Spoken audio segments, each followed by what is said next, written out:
Hello everyone, welcome back to my channel Shraddha's Physics. This video is based on statistical mechanics for the core 14. So, today we will see the Stefan-Boltzmann law. So, the Stefan's law states that the rate of emission of radiant energy by unit area of a perfect black body, it is directly proportional to the fourth power of its absolute temperature. So, perfect black body means it is a good observer as well as good emitter. So, in this universe there is no such object which is said to be perfectly black body, but still we are considering here it is a good emitter as well as good observer. For that case, so the energy emission, that is the radiant energy by the unit area it will be equal to sigma T power 4. This sigma is called the proportionality constant, that is the Stefan constant, and its value is 5.67 into 10 power minus 8 watt per meter square per Kelvin minus 4. So, this Stefan's law, it deals with the amount of heat emitted by the body by virtue of its temperature irrespective of what it receives from the surrounding. So, it states that this amount of heat radiated, it only depends on the temperature and nothing else. If a black body at absolute temperature T and is surrounded by another black body at absolute temperature T naught, then the net rate of loss of heat energy per unit area of the surface will be proportional to, this E will be proportional to T power 4 minus T naught power 4. It means that this is suppose one body which is at temperature T and another black body, this is at temperature suppose T naught. So, this will be E will be proportional to T power 4 minus T naught power 4, that will be equal to E equal to sigma T power 4 minus T naught power 4. This sigma is called as the proportionality constant or the Stefan's constant. So, this is basically the net loss of heat, really the difference in the heat radiated by the hot body and that are absorbed by it from the surroundings. So, that is the meaning of T power 4 minus T naught power 4. If a body has emissivity or relative emittance, that is E small e, then the total energy radiated by the body will be small e sigma into T power 4 minus T naught power 4. So, here the body has emissivity. Okay.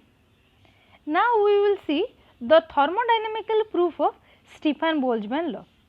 So, let us consider a cylindrical enclosure. So, you can take this cylinder as, this is your cylindrical enclosure, this is known as your ABCD cylindrical enclosure, this is ABCD of uniform cross section with perfectly reflecting wall, this is your reflecting wall and it is connected with a reflecting piston, the piston is here also the reflected one, this one is the piston, and this is filled with the diffuse radiation of energy density small u at uniform temperature T. So, it means that this total system have the temperature capital T and its energy density is u. Its energy density means the diffuse radiation has the energy density u. So, here we are considering the diffuse radiation. If you can remember, we have already discussed in case of normal incidence the pressure P equal to the energy density u, and in case of the diffuse radiation this pressure equal to u by 3. So, in case of diffuse radiation the radiation comes from every possible direction, but in case of the normal incidence only in the perpendicular direction the system will receive the energy density. The system will receive the radiation in the perpendicular direction. Now, if V is the volume of this enclosure, then the total internal energy of the radiations inside this enclosure will be capital U will be equal to small u into V, because U is your energy density and V is the volume. So, you know the density equal to energy divided by its volume. So, now this density we are symbolizing this as your small u and energy is your capital U divided by the volume is V. So, now this u will be equal to capital U will be equal to small u times capital V, that is the energy will be equal to energy density into volume. Let a small amount of heat dq it flow in the enclosure from outside, and at the same time the piston moves out, so that the volume changes by a small amount dV. It means that when the additional amount of heat dq will be supplied from the outside, then in this case the piston that is in its position, it will move in this direction, and so there will be change in the volume occur. This change is very small, that is dV. In this process the temperature and the energy density is small u, it changes by infinitesimal amount.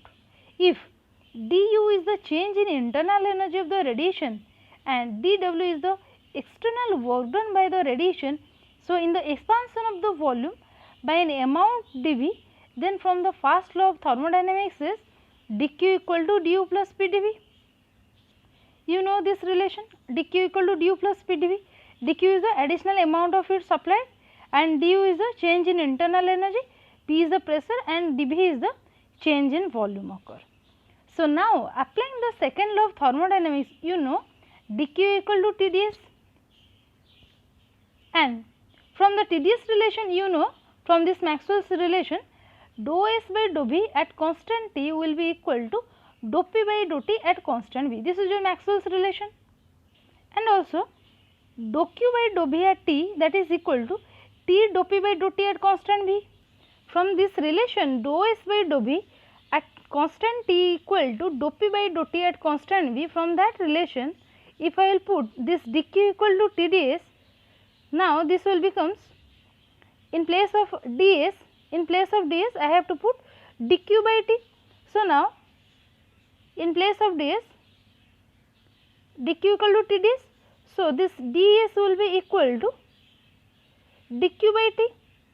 So, this is dq by T.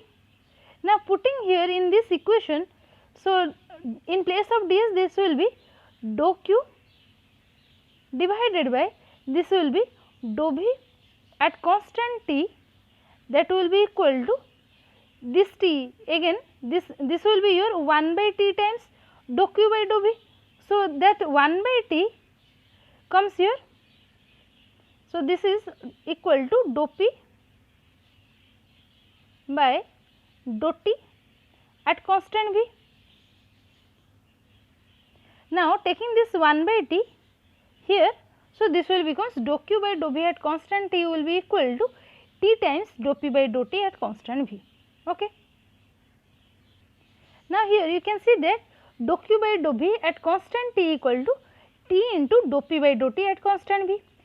From the first law of thermodynamics, dq du plus Pdv. So, dq in place of dq, this is dou u plus Pdv divided by dou v at constant T, that will be equal to T into dou P by dou T at constant V.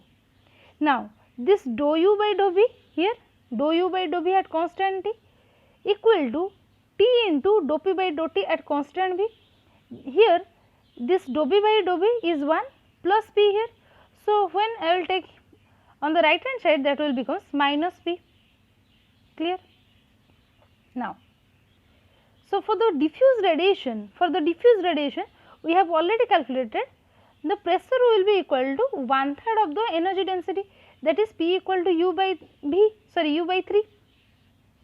Now, differentiating this equation with respect to V at constant T, we will get this equation. This equation means you know energy equal to energy density into volume. So, now differentiating with respect to V, we will get dou u by dou capital U divided by dou V at constant T will be equal to u into dou V by dou V is your 1. So, this will be equal to u. Again you can write from this equation 2, here in this equation you can see dou u by dou V at constant T. It means that here dou u by dou V at constant T is your u. So, u will be equal to T into dou P by dou T at constant V. So, in place of P I have to write u by 3. So, this will becomes this term T by 3 dou u by dou T. In place of P I am substituting u by 3. So, minus P, that will be minus u by 3. Clear? Now here solving this, u plus u by 3, that will be 4 u by 3 equal to T by 3 dou u by dou T. Now taking u on the one side and temperature on another side, du by u will be equal to 4, this 3 get cancelled, 4 into dt by T, this will be 4 dt by T. Now integrating this equation, this will be log u equal to 4 times log T plus some constant. Since all are in your logarithmic function, so you have to consider this constant as your log a, some a constant, log a is your integration constant. Now this will be 4 log T, this 4 log T means this is like a log b means this will be equal to log b power a, this will be log b power a. Hence this 4 log T will be log T power 4 plus log a, this is log a plus log b, that will be log a into b, so this will be log a into T power 4. Now this is log u equal to log a T power 4, now this will becomes u equal to a T power 4. Now we conclude that this energy density equal to a T power 4, a is your integration constant, and this T, that is the temperature, it is this energy density is proportional to the 4th power of the absolute temperature. Now the total rate of emission per unit area of a black body is proportional to the energy density. Also you know this E will be proportional to your energy density U. So this is again proportional to your T power 4. Hence we can write this E will be equal to sigma T power 4, that we have discussed earlier. This sigma is known as the Stefan's constant, or this is your proportionality constant, whose value is 5.672 into 10 raised power minus 8 in MKS unit, and in CGS you can say that this will be 5.672 into 10 power minus 5. This is the proof of Stefan's law. This is all for today. If you like the video, you can give a like, and if you want any topic to watch, then you can give your comment in the comment section. So thank you all for the watching video. Thank you all.